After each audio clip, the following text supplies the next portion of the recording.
3,500 gallons of fuel, and fully loaded weighs over 500 tons. To our left, built at a cost of nearly $12 million, is the 7.6-acre North Coast Harbor, the first phase of revitalizing Cleveland's downtown lakefront. The beautifully manicured Voinovich Park is now home to a new transient docking area, a new modern Mexican restaurant, Nuevo, and the new Harbor Verandas building, which features 16 luxurious apartments and ground-level retail space. A Cleveland Scripps sign, bocce ball courts, and volleyball courts have also been added to entertain visitors.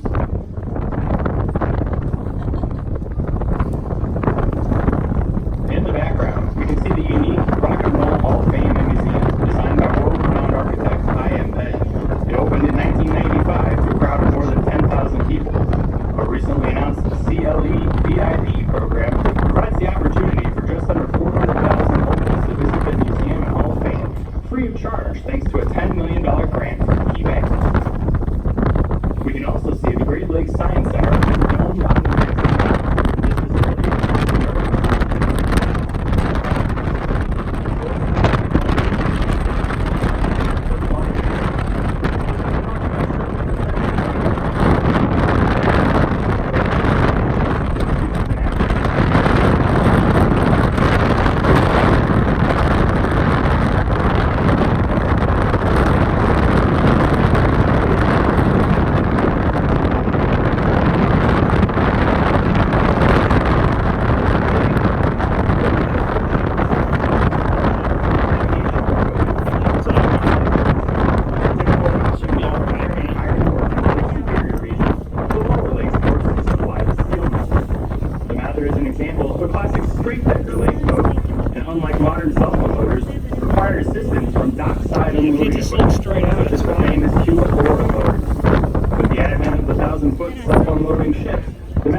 into the inner workings of the working ships of the Great Lakes.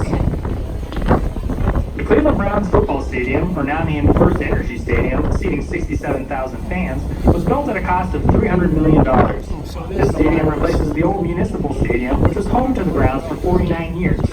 Concrete debris from the municipal stadium was used in partnership with the Ohio Sea Grant program to create artificial reefs in 3 areas along the shoreline to provide vital habitat for marine life.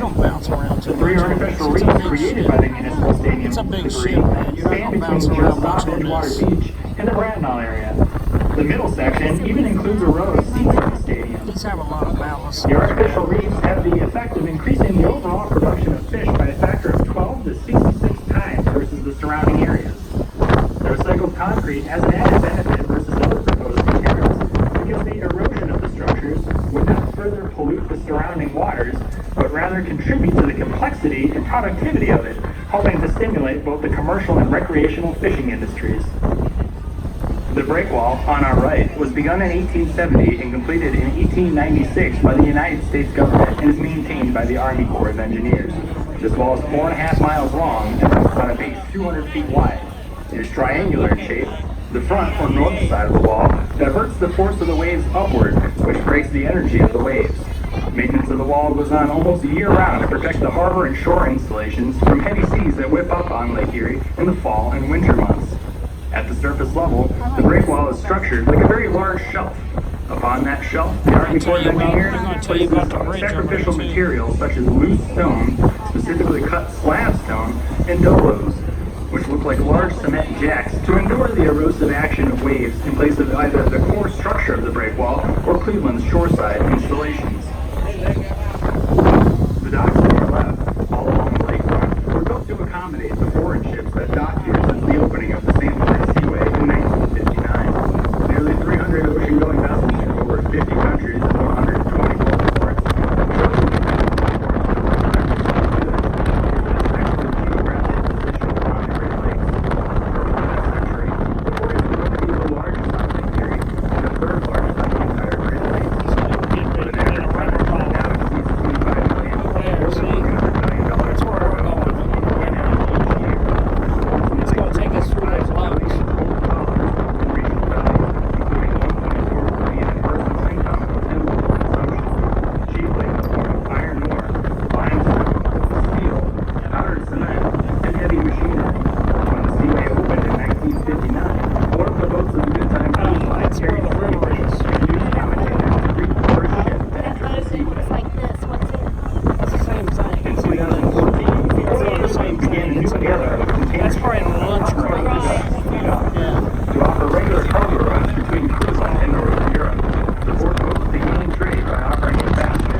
reach stackers to help manage the influx of shipping containers.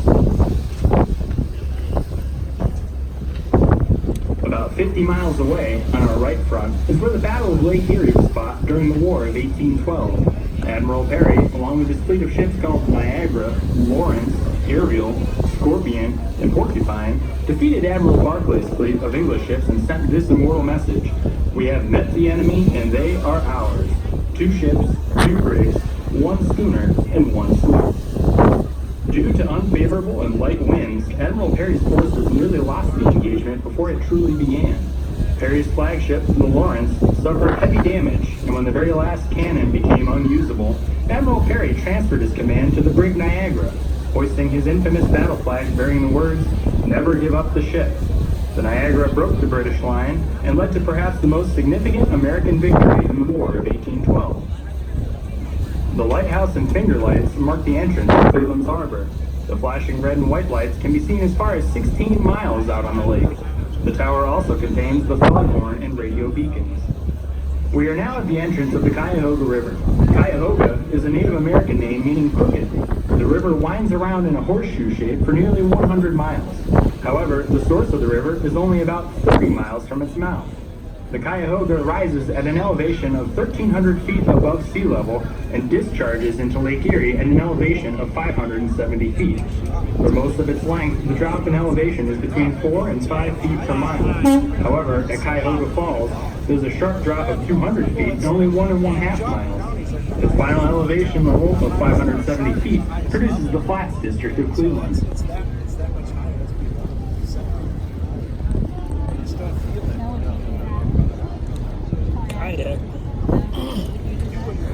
I don't know. I'm recording, man. This is going on YouTube.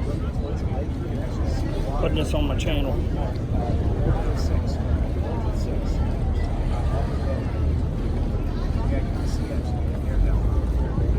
On our right, the white building with the tower was formerly a United States Coast Guard station.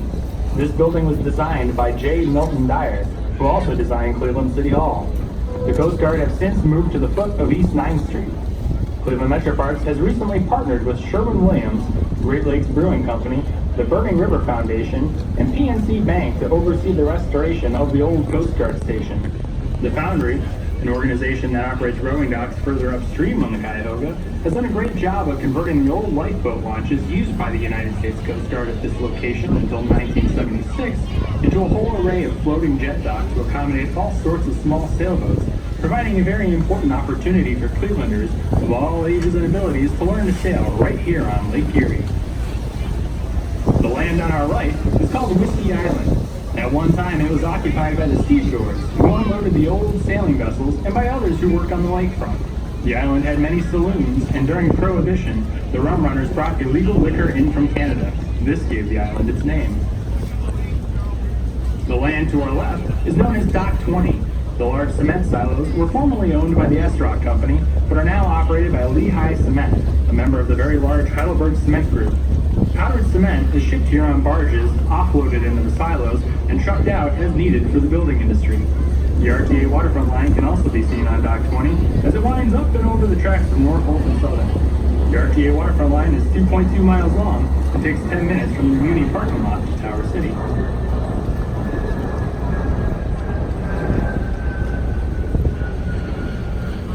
The railroad bridge ahead of us is the Norfolk and Southern vertical lift bridge of the former Conrail, New York Central, and Penn Central Railroads. It looks like a stage curtain revealing the industrial night and entertainment center of Cleveland. The bridge was built in 1954 to replace a cumbersome swing bridge and spans the river 250 feet. This bridge has 2 tracks in order to run simultaneous east and westbound traffic and is remotely administered by a dispatcher in Atlanta, Georgia. We are often asked, who pays for the opening and closing of these bridges? Are we charged a toll or a fee? Well, the answer is no. The decision was reached in a landmark court case back in the early 1800s. Many bridges were being built for the first time, and this became a vital question. It was decided that if you build a bridge across a navigable waterway, you are responsible for the opening and closing of that bridge, and you cannot charge a toll or a fee. A young Abraham Lincoln was involved in this court case, and all of the bridges in the Cuyahoga River system are operated free of charge to anyone wishing to go through or under them.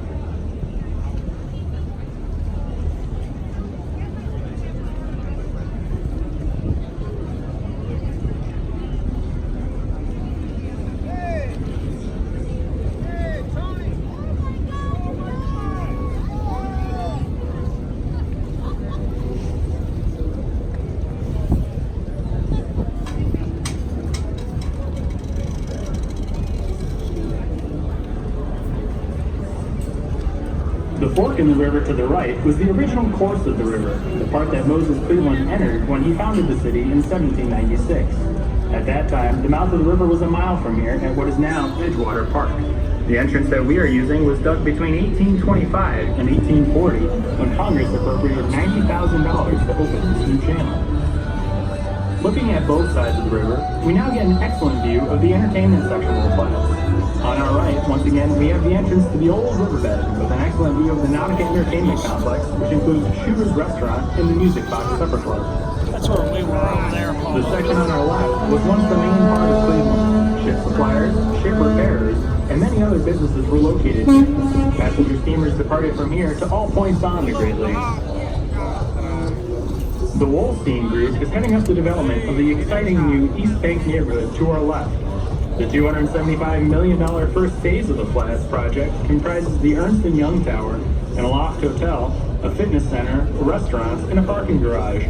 The second phase is anchored by a new riverfront boardwalk in the Flats East Bank apartment building, where 6 residential floors perch atop several ground floor restaurants and businesses largely concealed by second-story parking. But it's like plans for phase 3 of the Flats East Bank development tentatively include the construction of additional apartments, restaurant and retail space, and a movie theater. In a few moments, we will be turning into what is called the Old Riverbed. This is the true, original course of the Cuyahoga River. The course that Moses Cleveland entered way back on July 22nd, 1796, when he entered the Western Reserve for the very first time. The section that we enter by and will exit through, beneath the Norfolk and Southern Vertical Lift Bridge, was dug by hand in 1847. It is not the true entrance to the river. The bridge to our left front, in the open position, is a Scherzer-style rolling lift bridge built in 1907. This old Baltimore and Ohio Railroad Bridge, number 464, spanned the river 230 feet and is no longer in use.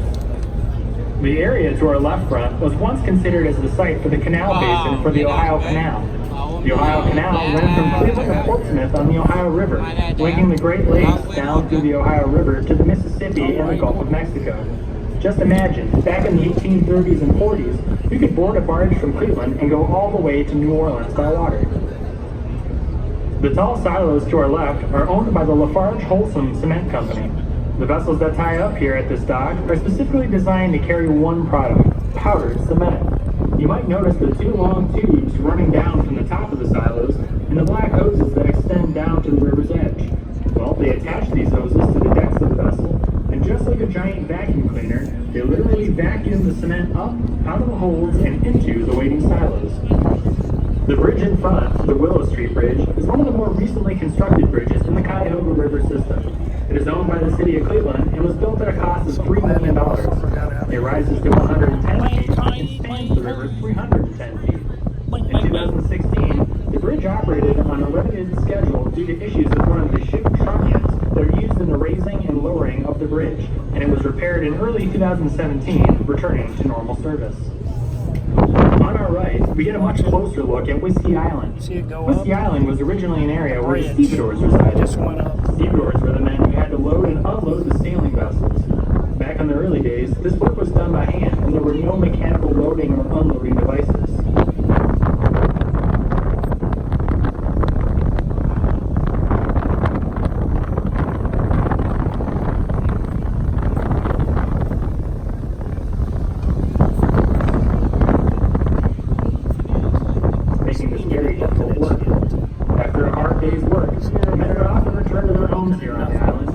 You must remember that there were many taverns and saloons, and as chance would have it, many of the stevedores would stop by for a drink or two to quench their thirst after a day's work.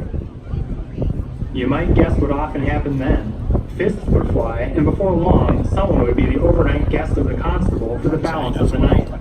As you can imagine, this was a very rough and tumble neighborhood. However, as the need for stevedores dwindled, they moved from the island, and eventually it reverted into an industrial piece of land.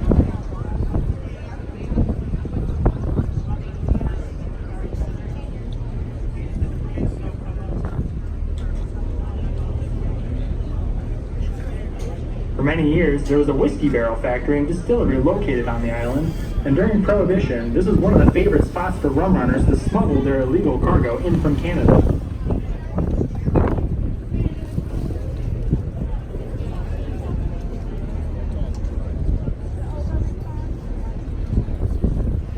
Today, this land is home to four major industries. Norfolk and Southern has a very large rail yard operation on the island, which connects the Port of Cleveland to cities all across the country. Ontario Stone has two docks on the island with a combined ability to store approximately 500,000 tons of limestone and other dry bulk commodities. In a few moments, we will point out the Sand Products Corporation dock, as well as Cargo Corporation's salt mine and dock. Other main features of the island include the Whiskey Island Marina, Wendy Park, and a new restaurant called the Whiskey Island Distillery, all located on the lake or north side of the island.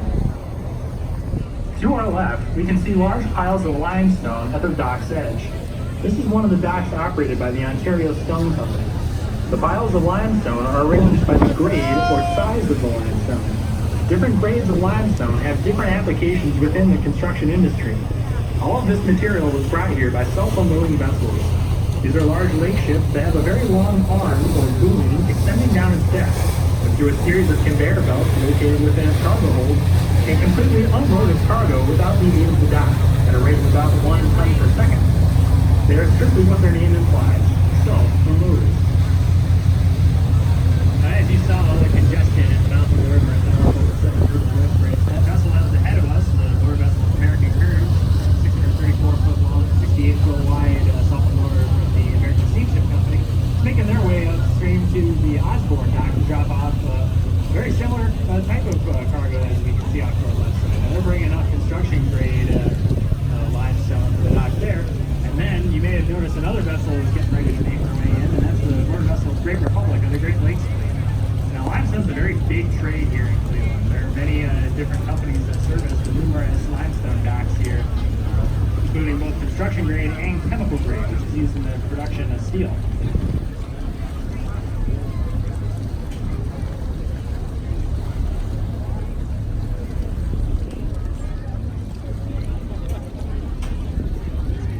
Large piles of rock salt can be seen on the right side of the riverbank, often under giant tarpaulins. We will explain where the salt comes from in a few minutes. The building with the long red roof is the Gary A. Morgan water treatment plant of the Cleveland Waterworks system. This station pumps and purifies water for the near downtown and west side of Cleveland. This water plant is connected through a system of subterranean tunnels to the water intake crib 3.5 miles out on Lake Erie. This building was given its name to honor Garrett Morgan, an important early African-American inventor from Cleveland. Among his inventions were the traffic light and an early version of the gas mask that was a precursor to those used during World War I.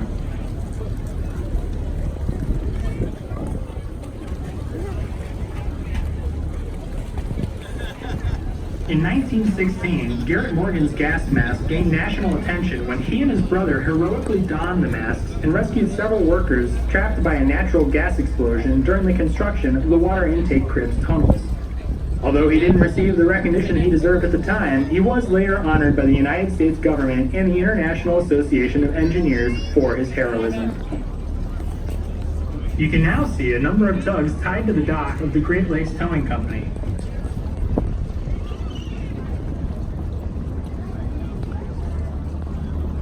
This is their Cleveland Marine Repair Yard. Many of these tugs were built in the late 1800s and 1900s and were originally steam operated. They were converted to diesel electrics here at this yard in the mid-1950s. Modern day tugs are now being built here and sold throughout the world. The shipyard is also home to a large blue marine travel lift that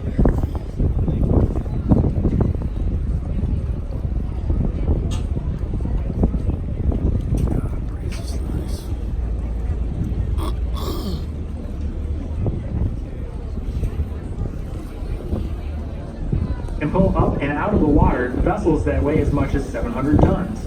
The Good Time 3 weighs 500 tons and has already used this lift twice for our regular 5-year Coast Guard inspections. The process is quite a spectacle and involves backing the Good Time 3 into the angled slip that we can see to our left front, driving the marine travel lift over the slip while carefully passing massive straps under the hull, and then lifting the ship out of the water.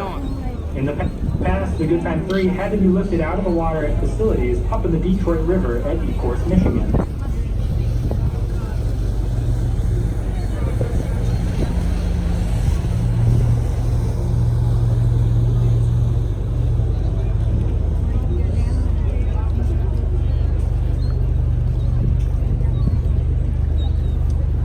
slip to our right, on the right-hand side, is home to the Sand Products Corporation, where fine silica sand is stored for the casting of automobile engines.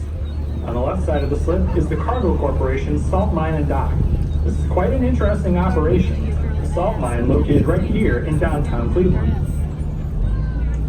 To give you an idea of how deep the shaft here at Cargill runs, envision two terminal towers, one on top of the other, with each flagpole on top, and it would not reach the top of the shaft here at Cargill Salt. It is over 1,600 feet straight down. From that point, hundreds of tunnels go out 5 to 6 miles, mining the salt under Lake Erie, left here by evaporating seawater hundreds of millions of years ago, later exposed by receding glaciers during the Pleistocene Ice Age.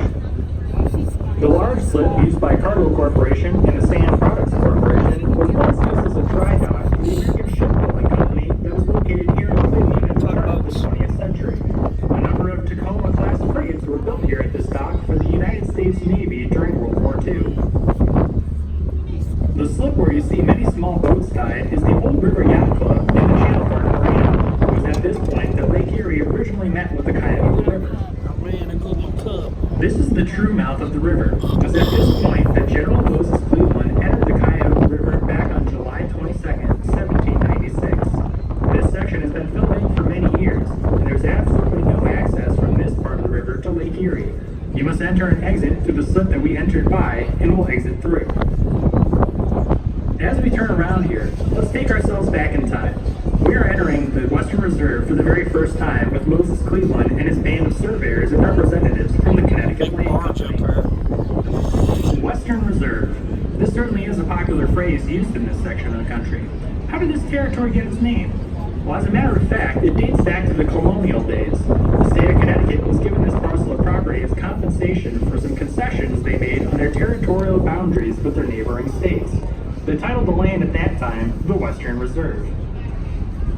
The state of Connecticut needed some funds at that time to fund a public school system, and they sold the Western Reserve to the Connecticut Land Company, a group of investors. They in turn hired Moses Cleveland to form a surveying party and enter the Western Reserve to set up boundaries, establish treaties with the Native Americans, and in general prepare the wilderness for settlement. Try to imagine this as you are coming up the river with Moses Cleveland and his band of surveyors. On the left-hand side of the river, we had the extreme northwest boundary of the newly formed United States, and on the right side was Native American territory. Shortly after the success of the 1796 surveying expedition, Moses Cleveland returned to Connecticut, never again to return to the city that bears his name. For many years to follow, this region remained rough and unsettled.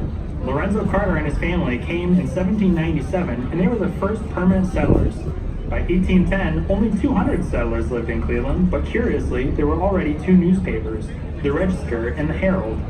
The forerunner to the Plain Dealer, the Advertiser, debuted in 1831 and became the first newspaper to spell Cleveland without the extra A. The earliest settlers faced daunting challenges, seemingly from all sides. The river's natural meander left much of the surrounding land stagnant and swampy, both difficult to farm and infested with disease-carrying mosquitoes. Relations with the Native Americans west of the Cuyahoga River were tenuous, especially in the lead-up to the War of 1812, during which conflict the local tribes could side with the British forces. Additionally, the Connecticut Land Company was under pressure from the state of Connecticut to come up with the money owed for the land. It took the perseverance of a handful of extremely dedicated settlers, such as Lorenzo Carter, Nathaniel Doane, the Kelly brothers, Levi Johnson, and the first African-American settler, George Peake, to build up Cleveland and lay the groundwork for future settlers. Cleveland was chosen as the northern terminus for the Ohio Canal due to its location in relation to both Lake Erie and the Cuyahoga River, and in 1825, construction began. German and Irish immigrants were among the first groups to join the earlier group of New England farmers. Additional immigrants from all over the globe continued to arrive in Cleveland in search of opportunity, beginning a trend that has carried on into the 21st century. The first section of the Ohio Canal opened in 1827, linking Cleveland with Akron. The project was completed in 1832, creating an efficient north-south water passageway, dramatically increasing Cleveland's viability as a center for industry. In the 1850s, with the coming of railroads, Cleveland began to grow as a large industry-oriented city. By the turn of the century, Cleveland was the 7th most populous city in the United States. Because of the city's strength as the center for the manufacturing of steel, machine tools, and hardware, Cleveland was at the forefront of automobile manufacturing. In the early days of the auto industry, Cleveland overshadowed Detroit as the #1 automaker. The Cuyahoga River became a diverse center for manufacturing, with businesses along its banks that made paint, stoves, sewing machines, chewing gum, and supplies See for all the that shipping silt industry mud such we as kicked up? sails, manila and wire rope, and tackle blocks. Because it's kind of shallow right The there. diversity of Cleveland's industrial economy allowed it to weather the post-World War I depression, and 12 blast furnaces continued to produce pig iron and steel. Numerous firms made steel products, and not less than 6 oil refineries produced over 100 million gallons of petroleum products annually. Cleveland was served by 7 rail trunk lines and 440 steamship lines, connecting it with markets near and far. At this time, some of the world's richest men lived in Cleveland, alongside the wealthiest, John D. Rockefeller, in mansions off Euclid Avenue, then known as Millionaire's Row. Today, as in the past, Cleveland ranks among the major cities with countless accomplishments for Clevelanders to be proud of and to maintain its mantle as the best location in the nation.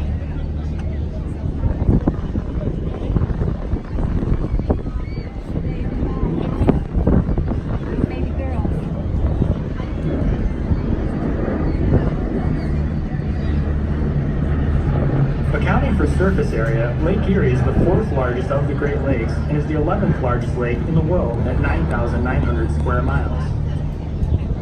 Lake Erie is comparatively shallow, though it does contain roughly 116 cubic miles of water. Water flows into Lake Erie in 2 ways. Between 80 and 90% of the water in Lake Erie flows into the Detroit River. The remainder of the water enters Lake Erie by draining into the Lake Erie watershed, either as precipitation or as groundwater.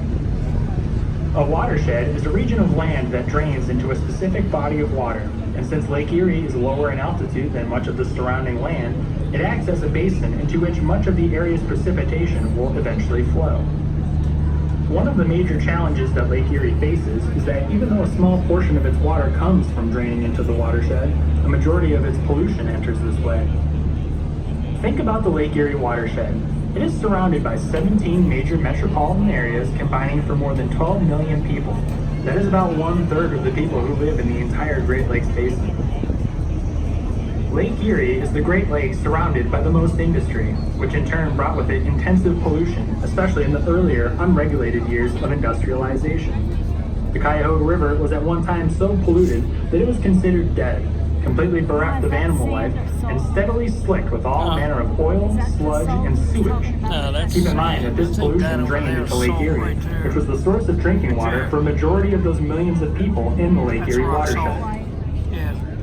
It is impossible to discuss the Cuyahoga River without addressing the elephant in the room, the Cuyahoga River fires.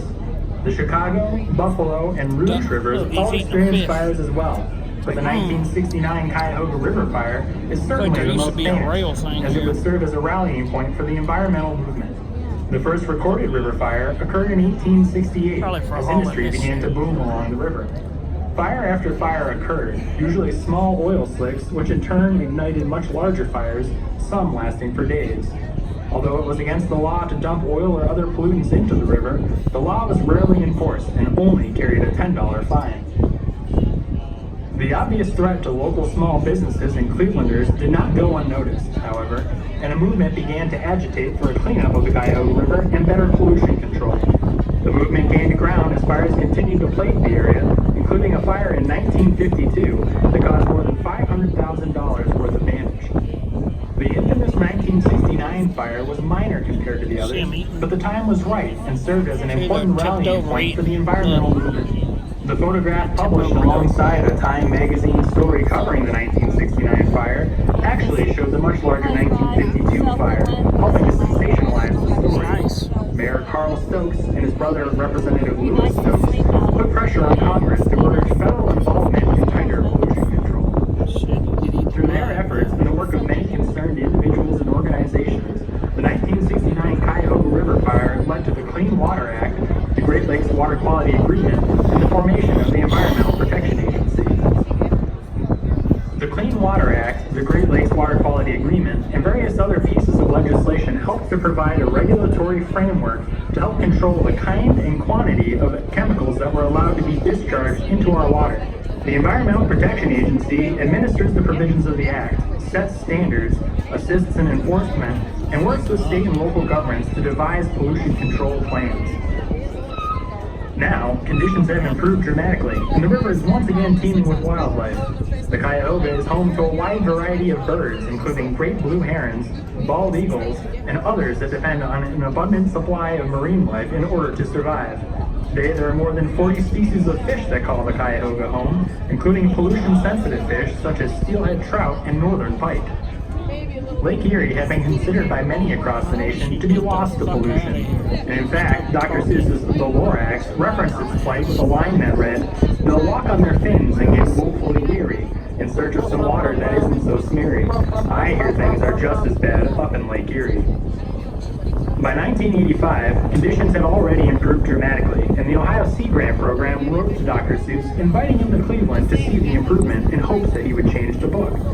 In Dr. Seuss's reply, he lauded the great civil and scientific effort that went into reviving Lake Erie and removed the line from future editions. The Ohio Sea Grant Program is part of a network of 33 sea grant programs dedicated to the protection and sustainable use of marine and Great Lakes resources through research, education, and outreach. One of the major ecological challenges facing Lake Erie today are the algal blooms that have become increasingly common. Not all algae are harmful, and many support a healthy sea ecosystem. They are, however, very efficient at converting sunlight and nutrients into more algae, which can be problematic depending on the type of algae. Some algae blooms are unsightly or simply prevent sunlight from reaching deeper into the water. Others can harm fish by clogging their gills. Additionally, as the algae decompose, they consume large amounts of oxygen, leaving the water hypoxic and inhospitable to other marine life. The most dangerous kind, which has been getting the most recent attention, are the toxic blue-green cyanobacterial blooms that have plagued western Lake Erie. These produce harmful toxins that require very intensive work to filter safely. This same type of algae bloom compromised the water supply for over 500,000 people in Toledo in 2014 for several days. The National Guard had to bring more than 33,000 gallons of drinking water to distribute to residents. Recently, a different form of harmful algal blooms formed out in the open lake and eventually reached local Cleveland area beaches, signaling that the issue is not simply tied to the western end of Lake Erie. But what causes these harmful algae blooms? One of the major culprits is an overabundance of nitrogen and phosphorus, which promote algae growth and often enter the watershed as runoff from fertilizer. The Environmental Protection Agency and many state politicians and local advocacy groups are hard at work to prevent future harmful algae blooms. In 2018, former Governor John Kasich set forth a plan to regulate this nitrogen and phosphorus-rich runoff, though it was met with fierce opposition from the agricultural industry. In a February of 2019 special election, the citizen-led Lake Erie Bill of Rights referendum passed in a landslide vote despite low voter turnout and vocal detractors. The new law essentially allows citizens to sue polluters on behalf of Lake Erie in order to protect it from major environmental harm. There's very entrenched opposition to this new law, and while the future of the Lake Erie Bill of Rights remains uncertain, the Toledoans affected by this pressing issue have underscored their commitment to protecting our Great Lakes. See it? One factor that plays a very important role in Lake Erie's health is that water is constantly flowing in as well as out of Lake Erie, following the Niagara River into Lake Ontario, and eventually onward to the Atlantic Ocean. Retention time is the measurement of how much time it takes for a drop of water to flow in and then out of a body of water. Lake Erie has a retention time of about 2.6 years, which is relatively quick, and allows Lake Erie to quickly rejuvenate itself. Compare that to nearly 200 years retention time for Lake Superior. Lake Erie is the shallowest of the Great Lakes, with an average depth of 62 feet and is 210 feet deep at its deepest point. Compare again with Lake Superior, which has an average depth of nearly 500 feet. The shallow waters of Lake Erie are, as a result, warmer than those of the other Great Lakes. This makes Lake Erie very hospitable to marine life, especially plankton, which serve as the base of the food chain. As such, it has more species of fish than all the other Great Lakes combined, and accounts for more than 50% of the total fish in the Great Lakes. Lake Erie is one of the largest freshwater fisheries in the world, making commercial and recreational fishing a multi-billion-dollar industry. The Great Lakes are one of, if not the greatest assets of this region. The Great Lakes account for more than 20% of the total surface freshwater in the world, and more than 95% of the total surface freshwater in the United States. The Great Lakes hold a combined 6 quadrillion gallons of water, half of which are in Lake Superior alone. To visualize how much water there really is in the Great Lakes, the volume is enough to submerge the continental United States from coast to coast in nearly 10 feet of water. Lake Erie provides drinking water for more than 11 million people, including 1.4 million people in the greater Cleveland area. Water is siphoned from the lake through the water intake grids to water treatment plants through massive submerged pipelines. Our local Erie Morgan water treatment plant has the capacity to draw and treat up to 150 million gallons of water daily, though they typically aim for about 40 million gallons daily. The complex chemical process is now automated and takes about 16 hours to turn raw lake water into pristine drinking water. The Northeast Ohio Regional Sewer District then treats our wastewater in treatment plants located in Cleveland and Cuyahoga Heights, so that the water may then be safely reintroduced into the watershed, so as not to deplete our prized source of fresh water. This is a very important cycle that maintains water levels and safe water quality in Lake Erie. For comparison, the city of Chicago is permitted by the Great Lakes Compact to extract up to 2.1 billion gallons of water daily, so they actually take closer to 700 million gallons. None of this treated wastewater is returned to Lake Michigan, and instead is diverted towards the Mississippi River and away from the lake. This imbalance has actually caused the water levels of Lake Michigan and Lake Huron to dip by about 3 inches, which may not sound like much, but it does disrupt the natural habitat of shorelines and navigation for the shipping industry. Yeah, you can rent those rooms on Airbnb. They're about fucking. It's interesting to note that for every 1 inch drop in Great Lakes water levels, the 1,000-foot lake freighters must carry 270 fewer tons of cargo in their holds to ensure that they don't scrape bottom when they pass from lake to lake. Shallowing waters makes shipping more expensive, increasing the cost of commodities such as coal and steel, making everything from power bills to automobiles more costly for consumers. Spanning more than 295,000 square miles, the Great Lakes region is home to a wide range of natural habitat, supporting more than 3,500 species of plants and animals, including more than 200 globally rare species and 46 species found nowhere else in the world. This ecological abundance, coupled with the transportation benefits of our inland seas, have drawn people to the Great Lakes region for centuries. Long before the European settlers arrived, Native Americans called this region home, including the Iroquois, the Erie, Ojibwe, Potawatomi, Huron, and many others. It was these indigenous peoples who first plied the Great Lakes with large canoes capable of conveying people and freight. The canoes were often made of elm or birch bark and reinforced with wood framing. The bark made the canoes light, yet capable of carrying an impressive amount of weight across open bodies of water. The light weight of the canoe was an advantage that did not go unnoticed by the earliest European pioneers, including fur trappers who often had to carry their canoes over land for great distances. Before settlers began to flock to the Great Lakes region in greater numbers, most of the land was very densely forested. As pioneers began to carve settlements into the landscape, this abundant timber would feed a robust and profitable lumber industry for the Great Lakes.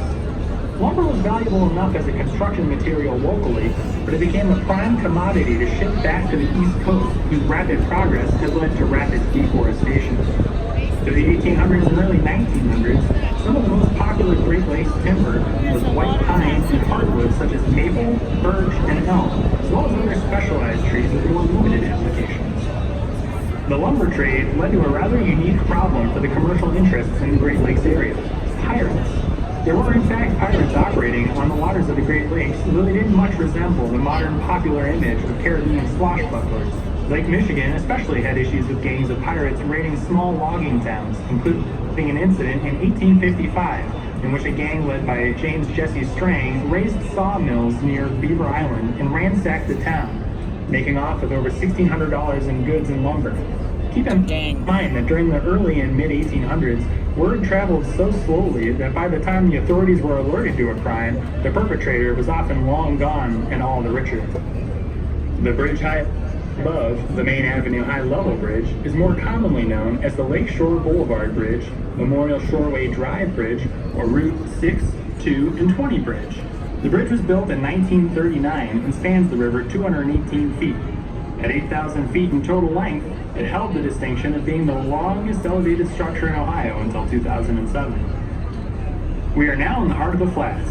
100 years ago, this entire area was filled with sail and steamships bringing in and taking out merchandise from all over the Great Lakes. This was the trademark of Cleveland as a diverse, hardworking, and blue-collar city. Today's blend of recreation alongside its industry now give the Flats its vitality. To our left, you can see the new Collision Bend Brewing Company with its large waterfront patio, which has breathed new life into the old House-Here building, which was built in 1863 and first served as a chandlery to service and supply the commercial ships passing through Cleveland. The grassy area to our left front is known as Settler's Landing. It was here at the water's edge that Moses Cleveland first set foot on the Western Reserve, having been commissioned by the Connecticut Land Company as the head of a band of surveyors in 1796.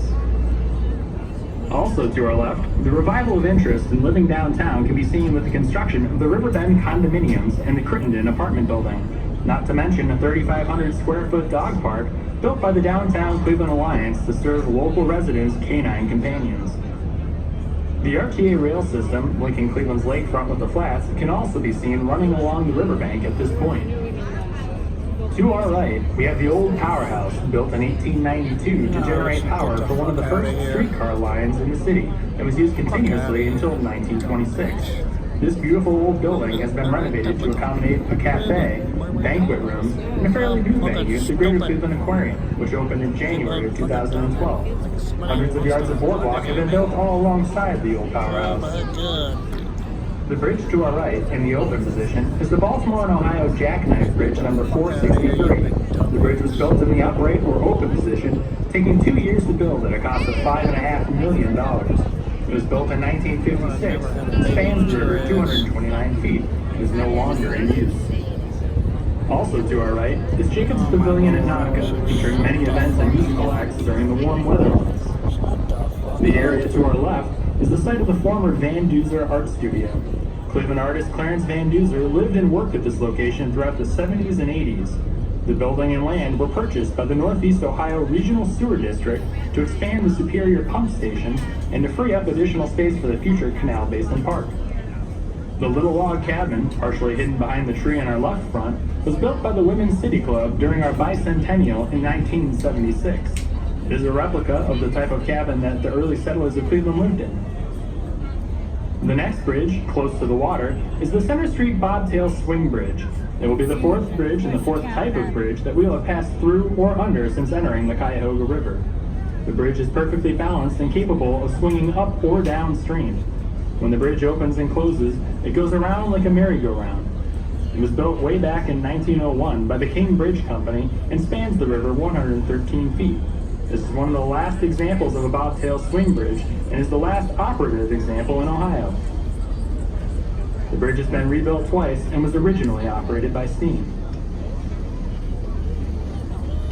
The most notorious pirate on the Great Lakes was Roaring Dan Seavey. After moving to Escanaba, Michigan, Seavey purchased a schooner called the Wanderer, which he sailed as a legitimate cargo vessel, but would also sail into ports at night and steal cargo from nearby vessels and warehouses. His signature ploy was to either extinguish existing navigation lights or add false lights in order to confuse vessels and cause them to run aground. As you look through the red Center Street Bobtail Swing Bridge ahead, you can see that motor vessel Great Republic is moving ahead at a snail's pace. So we're actually going to turn here and stand by for a lift at the North Open Southern Vertical Lift Bridge to get out while the getting's good. Now they're going to be moving up stream at a very ponderous rate of about 1 knot or less. That other freighter is only 1 bend ahead. So there really just isn't enough room for us to make any additional progress. So at this point, we're going to head outbound. Seavey's crew would then capture the cargo of the damaged vessels. Seavey's luck finally ran out when he was apprehended by the Revenue Cutter Service, an early precursor to the U.S. Coast Guard, after commandeering a schooner and selling its cargo in Chicago. He would later assist the U.S. Marshal Service in apprehending other pirates. This nefarious spirit would continue to some extent into the early 20th century when the Great Lakes became a hub for the rum runners and bootleggers during Prohibition. From ambitious weekend boaters to serious crime syndicates, there are many who hope to make their fortune smuggling liquor from Canada across the Great Lakes and into speakeasies all over the Midwest. Cleveland was home to numerous speakeasies, including many along Euclid Avenue, as well as warehouses throughout the Flats and Near East Side to hide their illicit cargo among the industrial scenery. Yeah, that's Lake Erie what and the other Great Lakes play a key role in influencing the weather in the region. Nice. Well, I would The like lakes to have a ride on moderating that. effect on seasonal temperatures, absorbing heat in the summer and then radiating heat in the cooler months.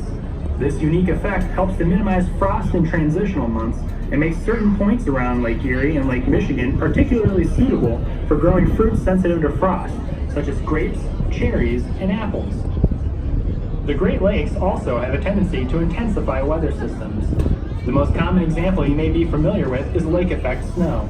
The prevailing winds out of the west accumulate moisture from the lake's surface and form concentrated bands of snowfall on the eastern shores of Lake Erie, resulting in an area known as the snow belt. Lake effect snow is dependent upon cold air moving across warmer water, and as Lake Erie begins to freeze, lake effect snow becomes less likely.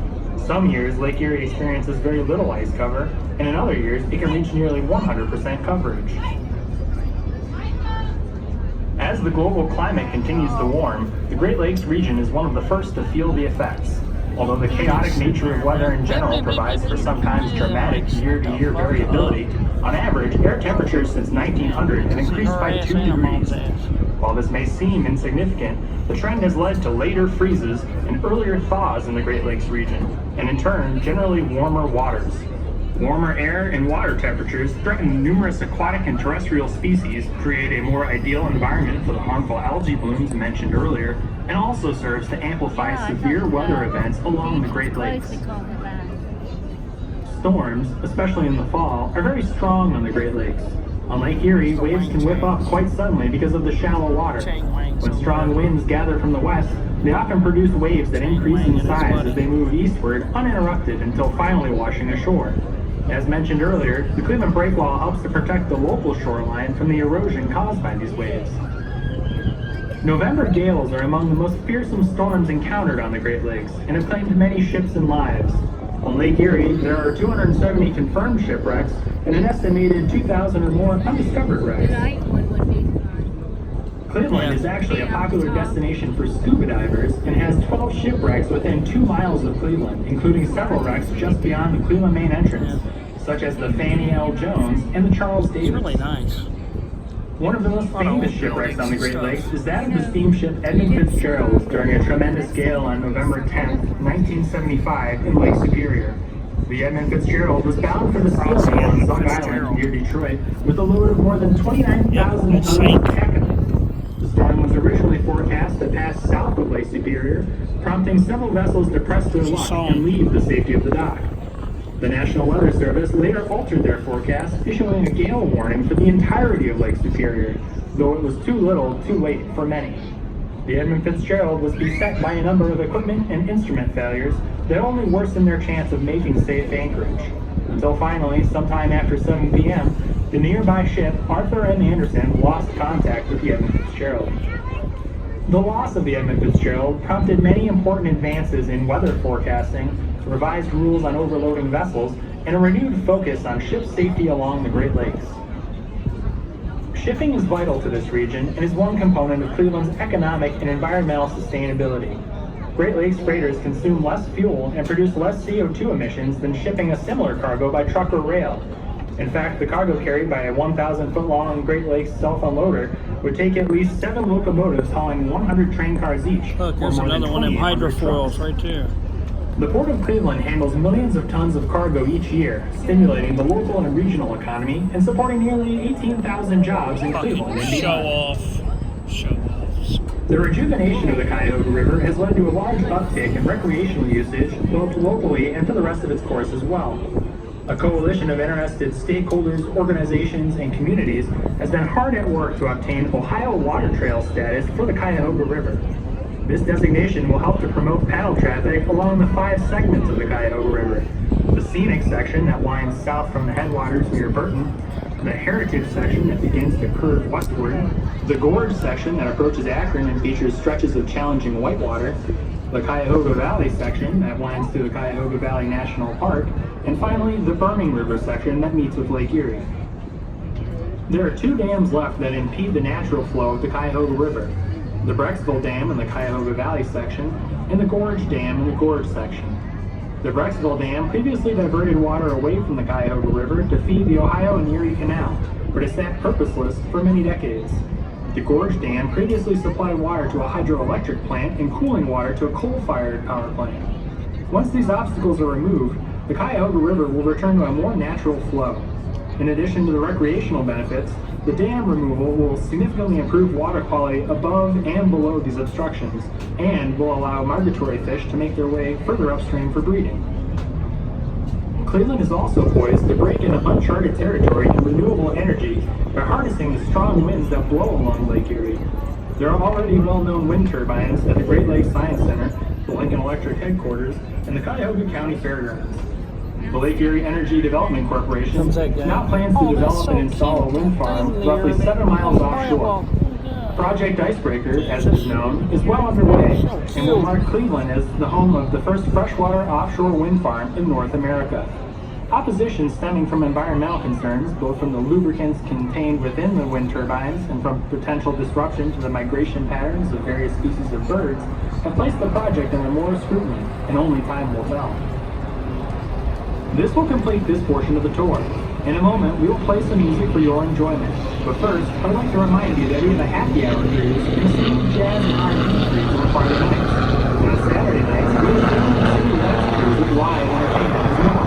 And of course, private charters are available for weddings, parties, corporate outings, and fundraisers. For further information or for gift certificates, stop by our ticket booth on your way out. No running, please. No standing on the seats, and no jumping from the stairs. Run and stand on the seats. Keep your hands, heads, and feet inside Show the ship's off. rails at all Show times. off, guy. Please help us keep our great lake Damn great show off, and guy. dispose of trash and recycling in the provided receptacles. Thank you.